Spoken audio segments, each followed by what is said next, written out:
नमस्कार दोस्तों, मैं मानविंदर रावत स्वागत व अभिनंदन करता हूं और आज आपको ये जानकारी दूंगा कि आपकी जो मकर राशि है, इस मकर राशि के लिए मई का महीना कैसा रहेगा, किस प्रकार से घटनाएं घटित होंगी, जीवन किस ओर जाएगा।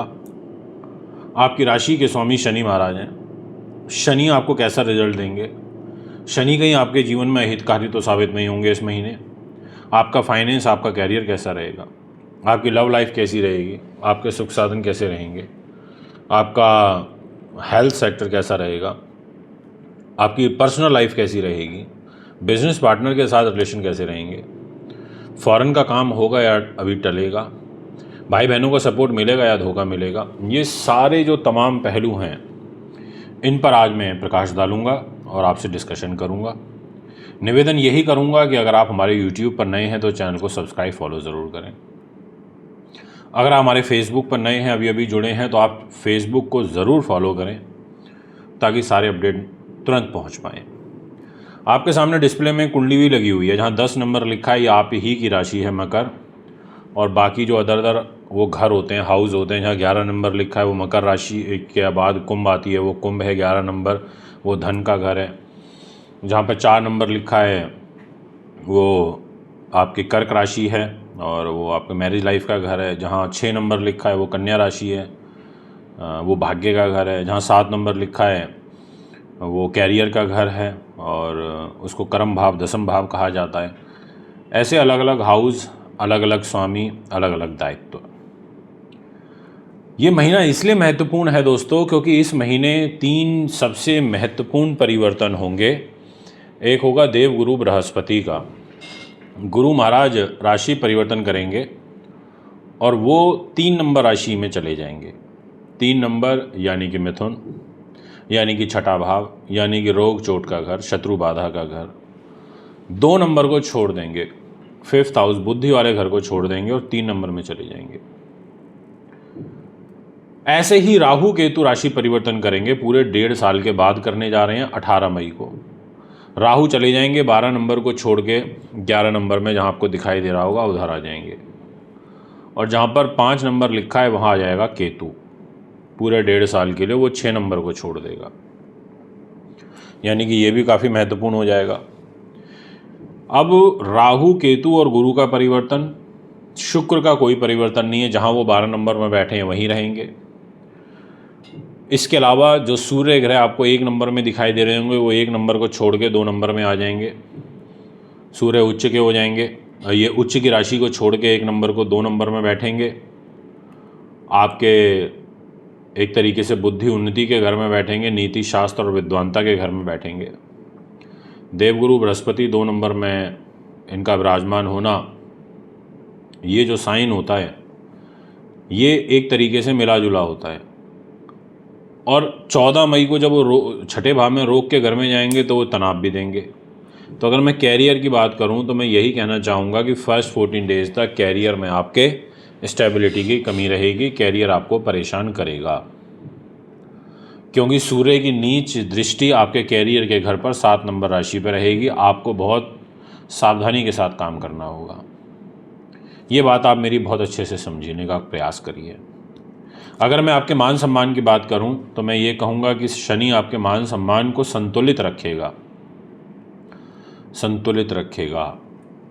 क्रोध तो बढ़ाएगा आपको, पर आप पी जाओगे उसको। ये भी एक अच्छी बात है, ये भी एक विशेषता ही होती है कि व्यक्ति गुस्से को अगर पी जाए तो।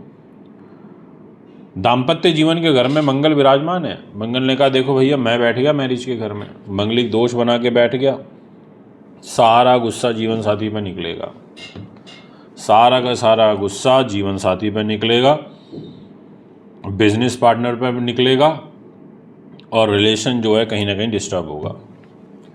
जीवन साथी के साथ भी डिस्टर्ब होगा, व्यापारिक पार्टनर के साथ भी डिस्टर्ब होगा, हिसाब किताब को लेकर के कोई गड़बड़ हो जाएगी। मतलब कुछ ना कुछ ऐसा होगा कि आप बोलोगे कि मज़ा नहीं आ रहा। कर्क राशि 4 नंबर राशि, दैनिक इनकम जो होती है वो प्रभावित होगी। अगर आपका कोई डेली बेसिस का काम है जिसमें डेली का कलेक्शन होता है, डेली की सेल्स होती है, तो आप नोटिस करोगे कि आज आपकी सेल में कमी आएगी। आप नोटिस करोगे कि मंगल ग्रह के द्वारा आपको दिक्कतें आ रही हैं। आप लिटिगेशन से बचना, कोर्ट कचहरी से आप बचाव करके ज़रूर चलना, क्योंकि कोर्ट कचहरी पुलिस ये सब चीज़ों में आपको उलझने मुझे कुंडली अनुसार दिखाई पड़ रही हैं। अगर मैं बात करूं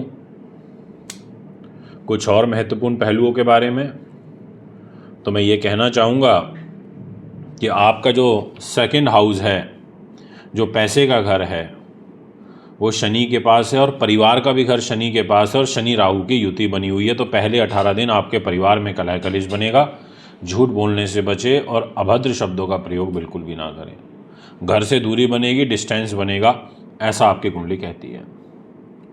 अगर बात करी जाए एजुकेशन की, तो मैं ये कह सकता हूँ कि फर्स्ट 14 डेज़ शिक्षा के दृष्टिकोण से ठीक है।